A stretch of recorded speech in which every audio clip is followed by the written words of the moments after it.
Struggling widower bought 19-year-old girl who was being auctioned off by her father, her mother. Have you ever heard of a girl being sold for the price of a winter coat? In a dusty town where justice wore no face and silence passed for mercy, a 19-year-old girl stood trembling at the center of a crowd. She wasn't there by mistake. Her parents had put her there not to protect her but to profit from her.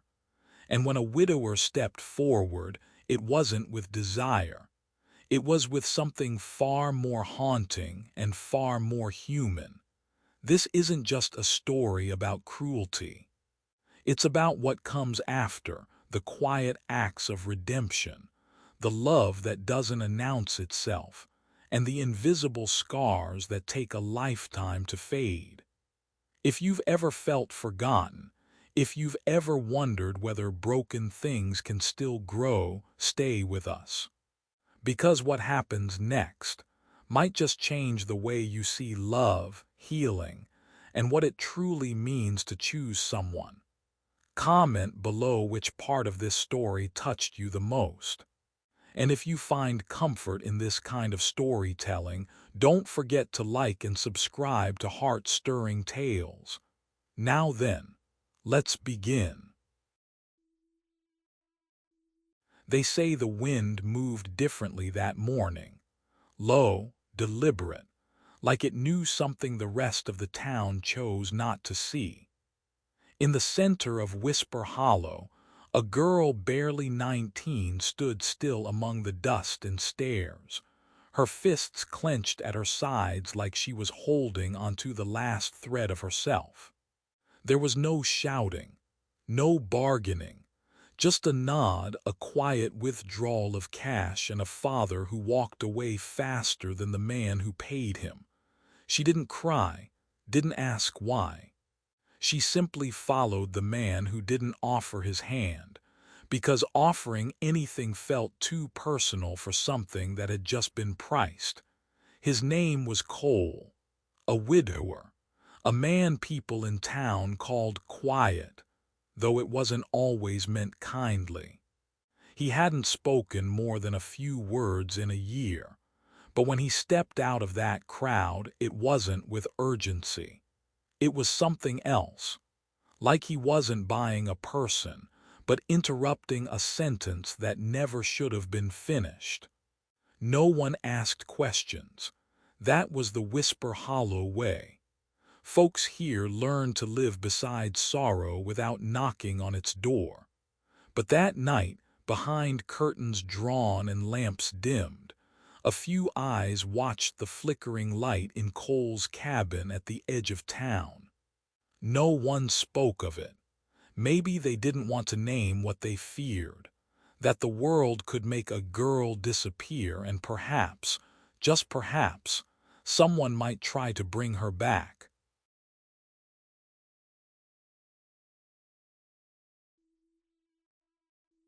No one in Whisper Hollow ever called her by name.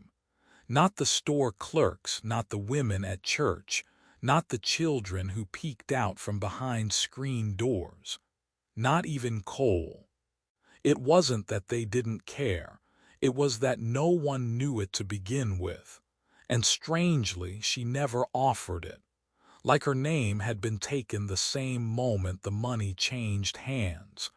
At first, she thought maybe it would come back to her. In a letter. In a dream. In some forgotten prayer whispered in sleep. But days passed. Then weeks. And the silence stretched so long and so thin that even she began to forget how her name used to sound.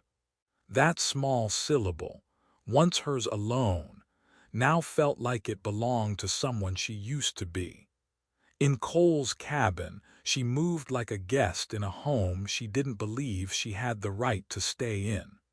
She swept floors that weren't dirty, stirred soup that didn't need stirring, and washed sheets still smelling of soap. There was a rhythm to it, not of peace, but of survival. Like if she kept her hands busy enough, Her thoughts might not slip back into the cracks where memory lived. She didn't speak much, but her silences were heavy with things she wasn't ready to say. Every loud sound made her shoulders twitch. Every knock at the door made her inhale like she expected pain to follow. Sometimes she'd wake in the middle of the night, hands clenched around the hem of her blanket, eyes wide open in the dark. Cole would hear her pacing, soft, even steps, as if she were walking through old bruises only she could see. The townspeople made their own stories about her. They always do when silence walks past them with a heartbeat. Some said she was a runaway. Others thought she was hiding from the law. A few whispered she was cursed. But no one asked her, and she never corrected them. Maybe because part of her believed all of it could be true. And yet, despite everything, she was still there. Day after day, a quiet presence in a house too used to absence. She didn't fill the space, but she didn't vanish either. She existed in the in-between, like breath fogging glass, always 1 second from disappearing. Cole never pushed her. He simply let her be. And maybe that, more than anything, was what began to change the air inside the house. It didn't smell like sorrow anymore. It smelled like bread, like rain on wood, like something soft returning after a long, harsh season. Still, no name came. She remained the girl. But each time she stood a little straighter. Each time she flinched a little less. And in those small moments, invisible to most, something undeniable began to take root. The slow return of a person once told she didn't matter, because names can be taken. But the will to belong, to breathe, to become again. There was no ceremony, no vows, no rings exchanged by firelight. Just the quiet understanding between two people too worn down by life to demand anything more from each other. Cole never asked her to call him husband. He didn't ask for thanks or stories or even a smile. He simply made space, in the house, in his days, in his silences. There were 2 plates on the table now, 2 mugs warming on the stove, 2 blankets folded neatly at the foot of the bed she never slept in but always straightened. She didn't know how to describe what they had. It wasn't a marriage, not in the way she had feared it might be. There were no expectations hanging heavy between them, no locks on doors, no whispered claims of ownership. Just a rhythm, tentative and uneven at first, like learning a song with no melody, until suddenly it made sense. In the mornings, she would rise early to warm the bread, listening to the wind tap against the window panes. Cole would return from the woods with kindling stacked in his arms, his coat damp with the scent of pine and frost. They didn't speak much, but the way he handed her the firewood, how she stirred his coffee just the way he didn't ask for, it was enough. Enough to say, I see you. I'm not afraid of you. For the first time in years, the cabin smelled like cinnamon, like boiled potatoes, like something good was being made and no one had to earn it through pain. She wasn't his wife. He wasn't her savior. But in that quiet space between not asking and not needing to answer, something gentler than either had expected began to take hold. Not love, not yet, but the thing that comes just before. At first, she tiptoed through the kitchen like she might wake something fragile. Not a person, but a memory she didn't want to disturb. Her hands hesitated before opening drawers. Her eyes searched for permission in the quiet clang of spoons and ladles. But no one stopped her, and perhaps that's what changed everything. Cole never questioned where she put the forks, never moved the sugar tin back to its old place when she rearranged the shelves. In his house, nothing had really moved in years, not the furniture, not the grief. But now the salt was to the left of the stove, and the tea towels hung with more care than before.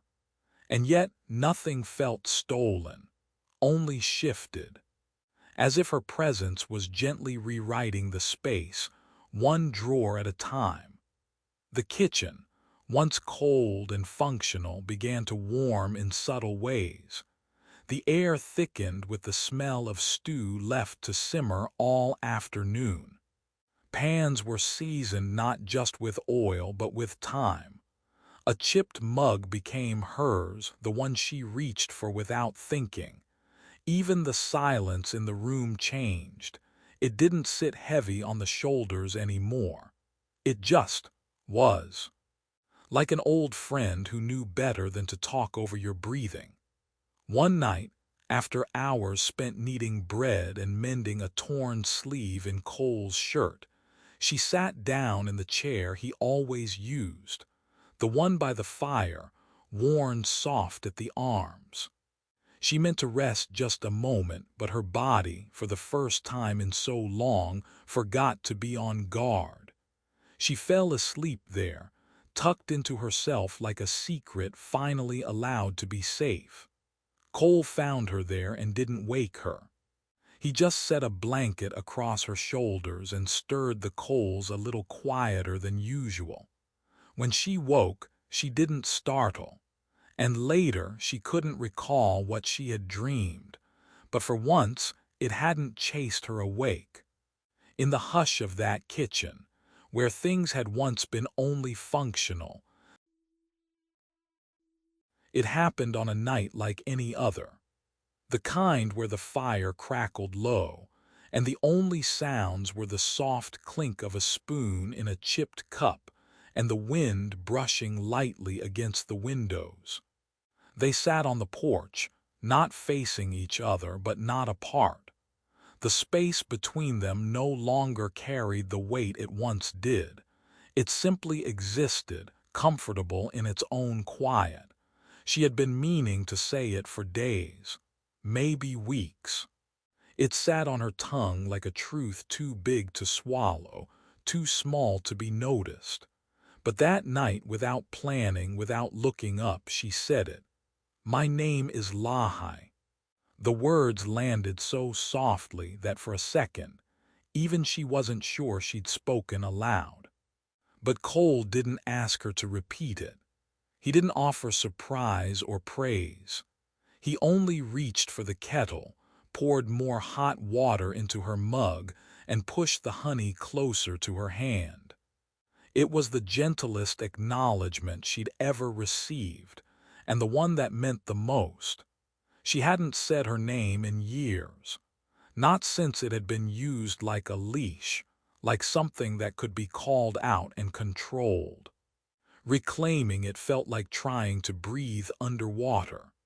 But now, in the presence of someone who didn't clutch at it, the name settled back into her chest like it belonged there all along.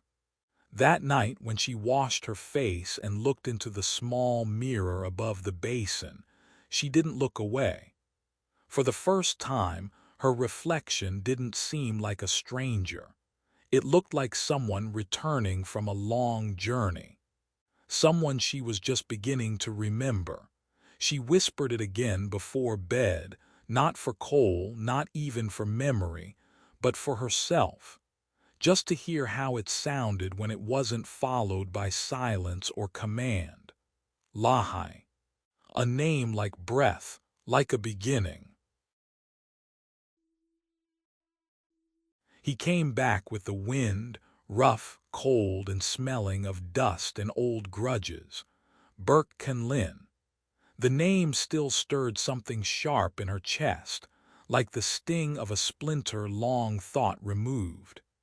He rode into Whisper Hollow with the kind of confidence only men like him carry, Men who believe everything they once claimed is still theirs to take. Burke didn't come to talk. He came to collect. With a crooked smile and a folded document, he demanded what he said was promised. The girl. He never used her name. He didn't know it. Or maybe he did and simply refused to speak it, as if acknowledging it would make her human again. He waved the paper like a weapon, an old contract scribbled in ink and smoke, signed by a father long gone and unburied. She was mine before she ran, he said, and a deal's a deal even out here. His voice scraped against her nerves like metal dragged across stone. Cole didn't raise his voice. He didn't reach for a rifle. He just stood in the doorway, still and firm like an oak in frost. "She's not property," was all he said. But the words didn't dissolve Burke's smirk. They only made it twitch deeper. Men like Burke didn't come to argue. They came to reclaim. That night, Lahai didn't sleep. Her hands trembled as she packed what little she had. A shawl, a worn journal with no writing in it, a wooden comb Cole had left for her once without a word. She wasn't afraid of Burke, not in the way she once had been. But fear and readiness aren't the same. And she knew she wasn't ready, not yet, to stare down the man who had first taught her what it meant to be voiceless. So she left. Before dawn, while frost still clung to the grass, she slipped through the back door and vanished into the hills without a sound. No note, no goodbye, only the echo of her own name, now hers again, carried by the wind she used to flinch from but now walked into willingly. She didn't run because she was weak. The storm had arrived without warning, sweeping over the hills like a memory too big to hold back. Snow swallowed the roads, blurred the fences, made every path vanish into white. But Cole followed her tracks anyway, those soft, uncertain impressions leading away from everything they'd built, back into the wilderness she once escaped. He didn't bring a lantern. The sky was already lit with a dull gray glow that seemed to come from nowhere and everywhere at once. He walked with the kind of determination that doesn't come from fear, but from understanding. He knew what it meant to leave without a word. He'd done it himself once, years ago, after the kind of loss that made rooms echo too loudly. When he found her, she was sitting near the edge of a frozen creek, knees drawn to her chest, shawl wrapped tight as if she could disappear inside it. Snow clung to her lashes, her hair, the curve of her shoulders. She didn't look at him, didn't flinch. She just sat there, utterly still, like the earth had decided to hold her. He didn't speak right away. Just lowered himself beside her, his coat brushing hers. The cold bit at his fingers, but he didn't mind. Some moments were meant to be endured, not escaped. "I'm not worth all this," she said eventually. Her voice was low, hoarse. "You should have let him take me. Would have been simpler." He let the words hang there, not because he agreed, but because he knew they weren't really meant for argument. They were a wound, not a confession. "You survived," he said quietly. "That's enough for me." She turned her head just slightly, not enough to meet his eyes, but enough to know he meant it. "Even if I'm broken." Especially then. The wind carried their breath into the trees, turning it into fog that danced before disappearing. Around them, the world was quiet in the way only snow can make it, soft, patient, forgiving. Her tears started slowly, Not the kind that begged for comfort, but the kind that slipped out when the body finally stopped bracing for pain.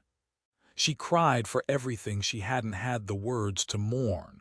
The years stolen, the voice silenced, the name lost, then found again. And Cole didn't move. He didn't reach for her. He didn't try to fix it. He just stayed. Because some broken things don't need mending. They need space. They need presence. They need someone to sit beside them in the snow. And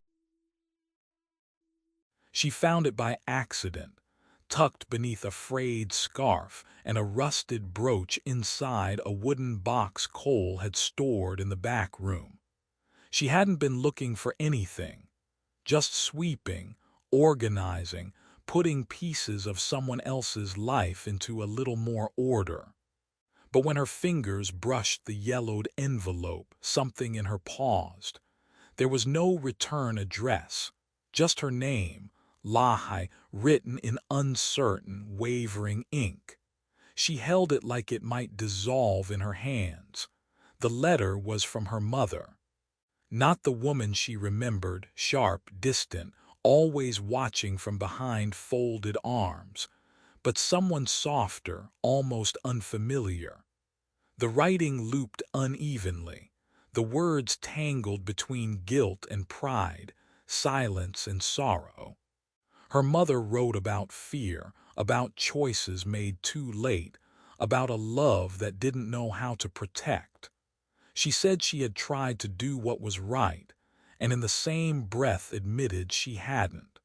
It wasn't an apology, not fully. But it was close. Lahai didn't cry. She didn't tremble.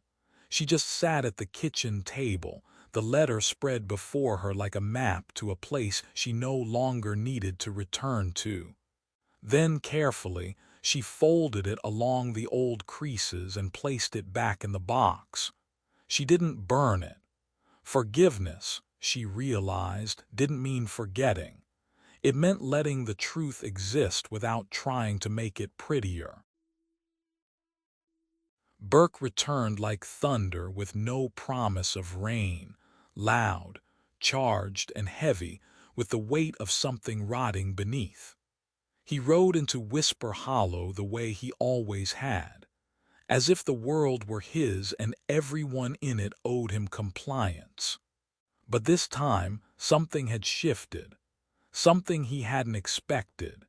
He dismounted slowly, boots striking the frozen ground with practiced authority, and marched straight up to Cole's porch without a single nod of courtesy.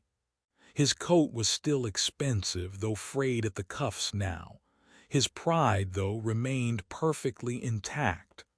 "I've come for what's mine," he said, loud enough for the neighbors to hear. "Don't think I won't drag her out myself. She was promised, bought. Just because she ran off doesn't mean she stopped being mine." The words hit like ash in a room that had only just learned to breathe again. Inside, Lahai stood by the fireplace, her fingers brushing the worn grain of the mantel. She heard every syllable, but she didn't flinch, not like before. The fear was still there, somewhere buried but no longer steering her body. Cole stepped outside, slow and unbothered, a folded slip of paper in his hand. He didn't meet Burke with anger, just a kind of rooted calm, the kind only men who have nothing to prove can carry. "You've mistaken her for something you once owned," Cole said, voice low, "but you'll find you don't have a claim here."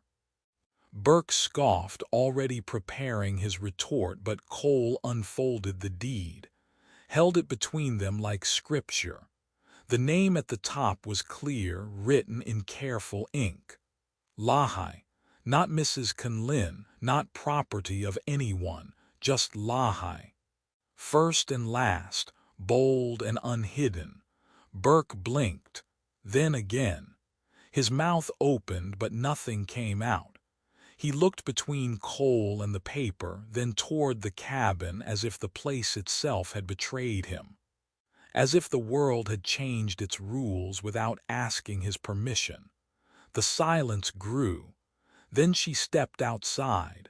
No cloak, no trembling hands, just her in the same boots she'd nearly run away in, now planted firmly on the porch that bore her name. She didn't look at Burke. He was no longer the mountain in her path. She looked at the trees, the fence line, the small garden plot she'd tilled herself. She saw it all, and for the first time it looked back with belonging. "I'm not yours," she said, not with fire, with finality. She turned, walked back inside, and didn't close the door loudly. She didn't need to. Some thresholds speak for themselves. And the town, silent, watching from behind lace curtains and half-drawn shades, saw it too. Not the deed, not even the confrontation, but the way she carried herself, like someone who didn't need permission anymore.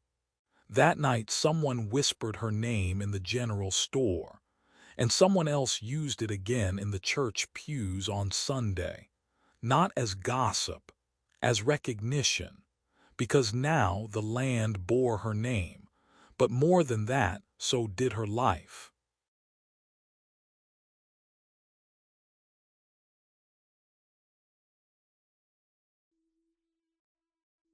Spring didn't burst through the door. It crept in quietly, like someone unsure they were welcome. The snow retreated in uneven patterns, revealing patches of soil and stone that had waited all winter to feel sunlight again.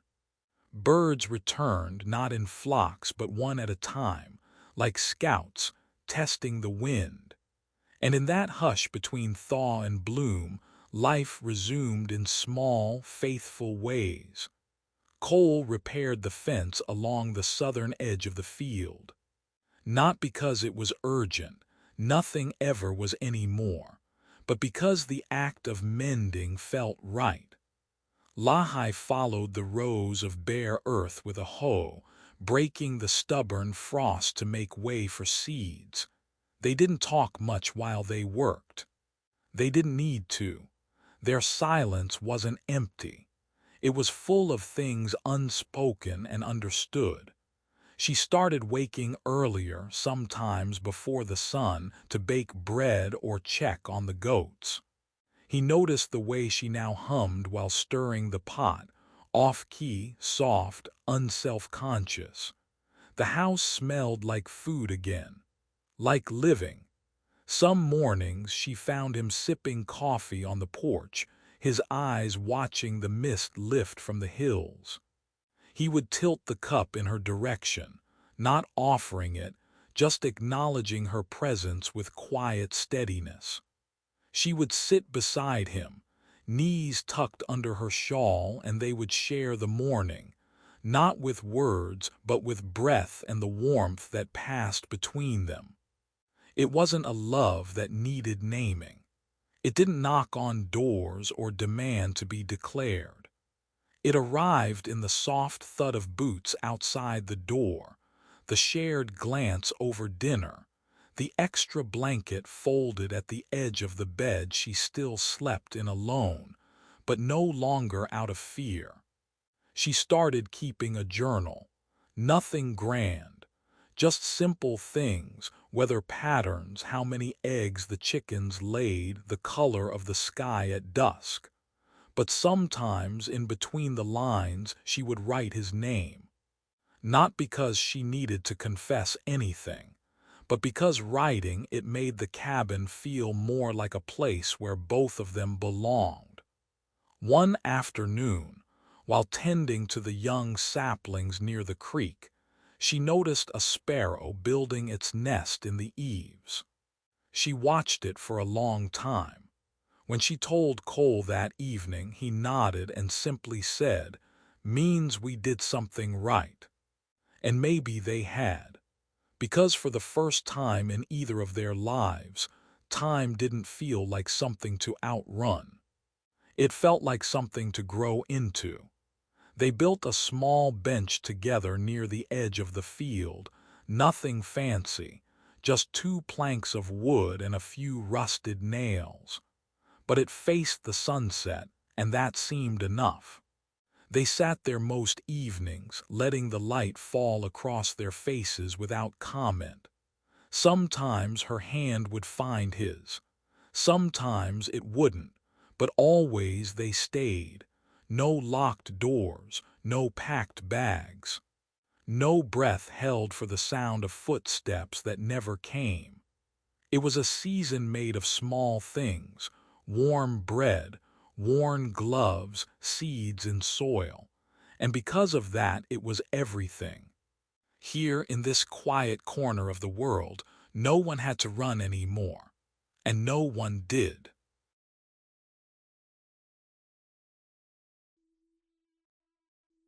It happened on a morning so ordinary it might have gone unnoticed. The kind of morning made of oatmeal, squeaky floorboards, and sunlight pooling on the kitchen tiles. Lahai sat near the window, her hair damp from washing, while her daughter stood behind her, fingers clumsily weaving a braid. They laughed when the little girl dropped the comb again, when she tangled a section by accident, when she made her mother look like a crooked scarecrow. But then suddenly the hand stopped. The girl had noticed the scar, a pale line curved and quiet beneath her mother's neckline. It wasn't jagged or gruesome, just there, faint but visible. She touched it with the back of her hand, so gently it felt like a breeze. "Mom," she whispered, "were you hurt?" Lahai didn't pull away, she didn't cover it, she didn't lie. "Yes," she said, "a long time ago." Her daughter waited, eyes wide, expecting a villain, a monster, a tale with swords and shouts. But Lahai just smiled, soft, distant, and said, "It's like a story where the scary part didn't win." The little girl nodded, as if that made perfect sense. And in a way it did. They finished the braid. Lahai wore it the rest of the day, the scar showing just above the collar of her blouse, not as a wound, but as a place where something once broke and healed. Because her past no longer whispered instructions. And her daughter, too young to understand shame, had just given her a... The journey back wasn't long, but it felt like crossing a lifetime. The road wound through hills that had once held her shadow, and past fences that had once framed her silence. Trees she used to pass as a child stood older now, bent with time, like her memory of the house she was heading toward. Every step forward carried the echo of a question she hadn't decided to ask. She wasn't returning to rewrite the past. She didn't come to settle old debts or search for grand reconciliation. She came for something quieter, more uncertain. She came because healing, she'd learned, wasn't always about mending. Sometimes it was simply about being able to sit in the same room with what once hurt and not flinch. The house looked smaller now. Faded green shutters, a sagging porch swing, a chipped doorframe that still held the outline of her childhood height, penciled in faint graphite. Her hand hovered near the doorknob longer than it should have, but before she could knock, the door opened. Her mother stood there, not older than expected, just smaller, not in stature but in presence. Time had worn her edges smooth. Her eyes flickered with surprise, then something else, hope maybe, quickly buried. "I was just making tea," she said, as if years hadn't passed, as if daughters returned all the time without warning or wait. They didn't embrace. Lahai stepped inside and the scent hit her like a memory. Lavender soap, black tea, the faint trace of mothballs in curtains never washed enough. Everything was in its place, too much so, like a house kept ready for someone who hadn't come home. Her mother moved slower now, careful and deliberate. When she reached for the teapot, her hand trembled just slightly. A spoon clinked too loudly in a cup. She didn't mention the letter. Neither did Lahai. They sat at the kitchen table, two women who used to be bound by blood, now connected by something looser but maybe more honest, the shared ache of distance. For a while, they talked about safe things, the frost that ruined the last harvest, the neighbor's new dog, a recipe Lahai remembered but never learned. They avoided the scar, the silence, the absence. But in a pause between sentences, Lahai said it. "I read your letter." Her mother looked down. Her lips pressed together, not with guilt but something heavier. Lahai waited.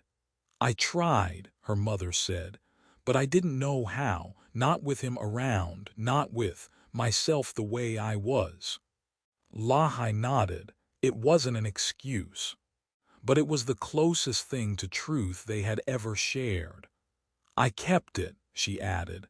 That made the old woman blink, just once. But the tear that almost followed didn't fall.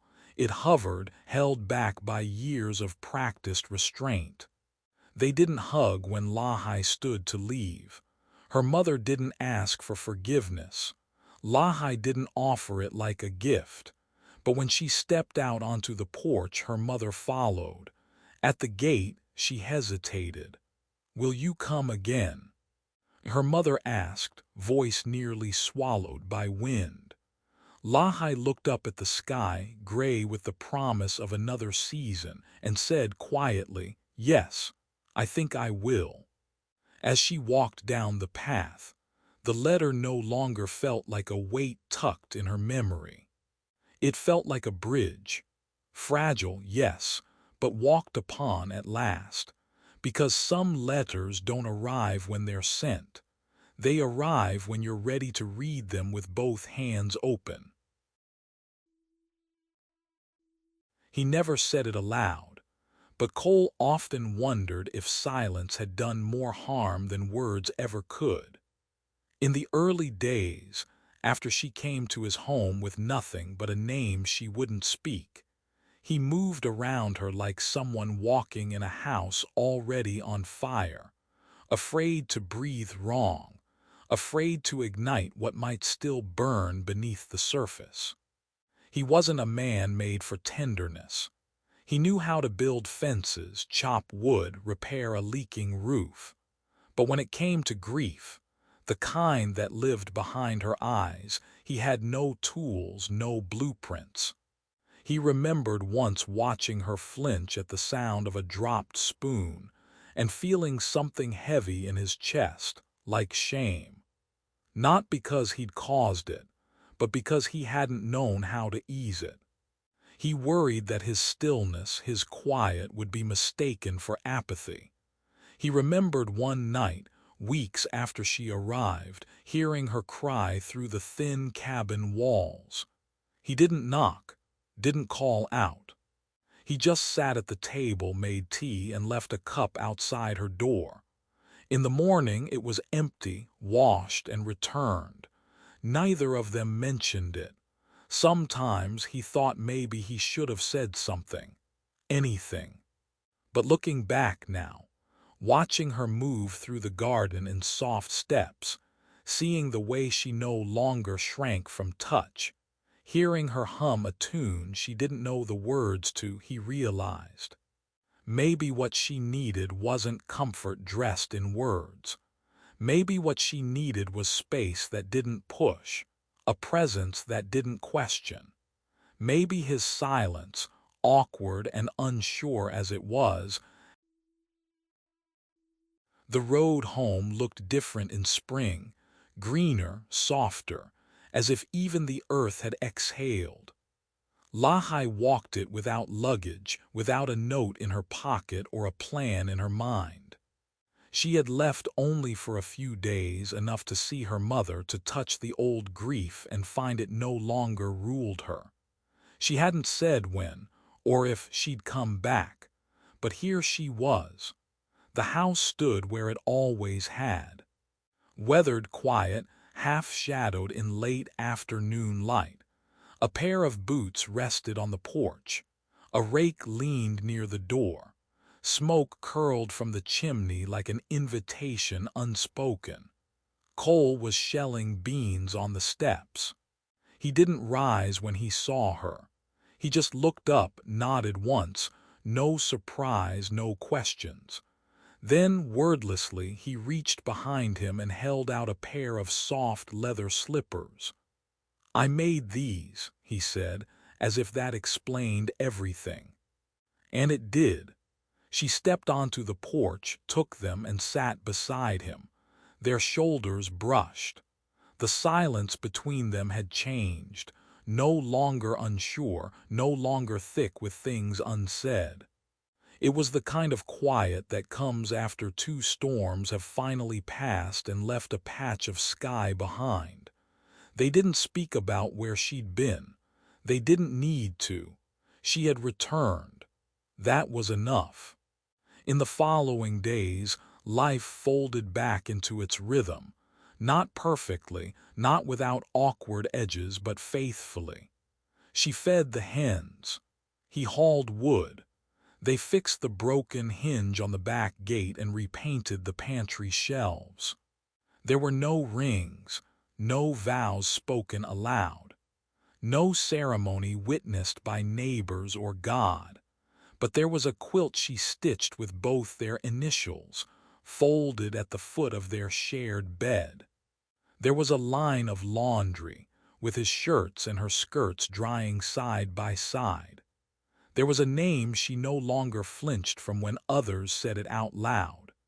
And in the way she handed him his coat on cold mornings, in the way he filled her cup first without thinking, in the steady echo of two sets of footsteps across the same floorboards, there was a promise.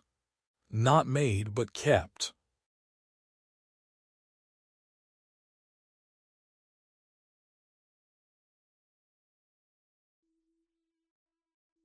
Spring didn't come all at once. It arrived in quiet ways. A patch of crocus near the fence, the soft creak of a window opened for the first time in months, the way sunlight lingered longer on the porch floorboards. There were no fireworks, no grand changes. But this time, the season didn't feel like something to endure alone. Their daughter, bright-eyed and barefoot, chased wind through the fields. She called out for her mother, not with fear, not with hesitation, but by her name. Lahai, she'd shout as if it were the most natural word in the world, and it was, no longer whispered, no longer hidden. No one in town questioned it anymore. There were no more glances traded over shoulders, no more muttered doubts at the market. The girl they used to speak around had become a woman they spoke to with respect, with familiarity. Time had softened more than just the earth. Lahai no longer lived in the past, and Cole never asked her to. He didn't save her. She didn't rescue him. They simply met where they were, two people weathered by different storms, choosing each day to stand in the same light. There were still hard days, but even then she would look out across the field, see their daughter running beneath skies that no longer threatened rain, and feel something she never expected to hold again. Not just peace, but gratitude. Because sometimes survival is not in the escape but in the staying. And love, true, quiet, enduring love, doesn't arrive like thunder, it settles like spring. Slowly, gently, together. Sometimes healing doesn't arrive with a grand gesture. It comes in the form of quiet mornings, warm bread on the table, a name spoken aloud without fear. This was never a story about rescue. It was about choice, about two people, scarred in different ways, choosing to stay when they had every reason to leave. The girl once sold for silence found her voice, not by shouting, but by planting roots in a place that let her be still. And the man who didn't know how to comfort discovered that sometimes presence is more powerful than words. Tell us in the comments, what moment struck you the most? Was it the scar, the slippers, the letter never sent? And what did this story leave with you? If this kind of storytelling speaks to your soul, don't forget to like the video and subscribe to Heart-Stirring Tales. We share stories that echo long after the last word. As the screen fades, just imagine this. A woman sitting on a quiet porch, her child calling her by name, and the wind carrying no judgment, only spring. What name do you hope someone calls you by when they truly see who you are? Let me know if you'd like a shorter version or want to adjust the imagery at the end.